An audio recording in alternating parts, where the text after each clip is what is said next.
پہ حکومت کرنے والا ہے، کوئی پروٹوکول نہیں ہے، کوئی غلاموں کی قطاریں نہیں ہے، اکیلا عمر ہے، ساتھ میں غلام اسلم ہے، کر رہے ہیں رات کو سفر، چلتے رہے۔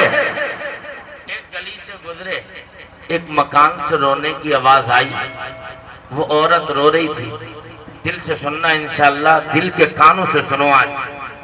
عورت رو رہی ہے، روتے روتے کہہ رہی ہے مولا میں 3 دن سے بھوکی ہوں، کچھ نہیں کھایا ہے، میرے بچے بھی نہیں ہیں، شوہر بھی نہیں ہے، خاندان بھی نہیں ہے، اوپر سے 25 دینار کا مجھ پر قرضہ ہو گیا ہے۔ یہ جو 25 دینار کا قرضہ ہو گیا ہے، پروردگار اگر میں اسی حالت میں مر گئی تو میرا کیا ہوگا؟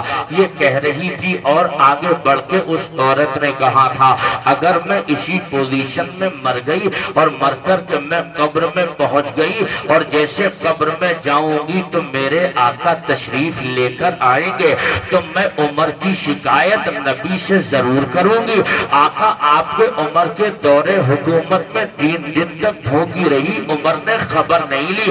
میں آپ سے کہتا ہوں لوگوں، عمر کا گھر گھر خیریت پوچھنے آئے گا۔ ہمارے یہاں نیتا جی تو 5 سال سے پہلے مڑ کے دیکھنے کو تیار نہیں ہے، یہاں تو پل پل کی خبریں اور پل پل کی اپڈیٹ مانگی جا رہی ہے، ہماری عمر نے خیریت نہیں لی۔ اب یہ کہہ رہی تھی حضرت عمر فاروق اعظم ٹھہر گئے، ساتھ میں آپ کا غلام اسلم بھی ہے۔ اسلم نے دروازے کو کھٹکھٹایا، کہا کیا کون ہے؟ کہا کہ بہن دروازہ کھول دے۔ کہا کس لیے کھولوں؟ کہا کہ دروازہ کھولو، کس کو رو رہی ہو؟ کہا میں عمر کو رو رہی ہوں اور کسی کو نہیں رو رہی ہوں۔ کیا کر دیا عمر نے تیرا جو عمر کو رو رہی ہے؟ کہا کہ ایسا ہے جب حکومت کرنا نہیں آتی تو حکومت عمر کر کیوں رہا ہے؟ جب اسے غریبوں کا خیال نہیں ہے تو عمر یہ کام کر ہی کیوں رہا ہے؟ حکومت کو چھوڑ کہیں نہیں دیتا، حکومت کو اپنے ہاتھوں سے الگ کیوں نہیں کر دیتا؟ جب اپنے آپ کو خلیفہ بنتا ہے، اپنے آپ کو امیر المومنین کہتا ہے، اس عورت کو پتا نہیں تھا کہ ساتھ میں عمر بھی ساتھ چل رہے ہیں، اسے کیا خبر؟ چہرے پہ نقاب پڑا ہے، چہرے پہ پردہ پڑا ہے۔ اب جیسے تیسے رضا راضی کر کے دروازہ کھلوایا، وہ کھلوانے کے بعد عمر نے کہا او مائی یہ تو بتا کیوں رو رہی ہے؟ اس نے کہا تھا اس لیے رو رہی ہو 3 دن ہو گئے میں نے کھانا نہیں کھایا، 25 دینار کا مجھ پر قرضہ ہے، اگر اسی پوزیشن میں مر گئی تو میں نبی کی بارگاہ میں عمر کی شکایت کروں گی۔ عمر کا حکومت کا زمانہ تھا، عمر نے میری خیریت نہیں پوچھی اور میں اسی فاقے میں مر کے چلی آئی ہوں۔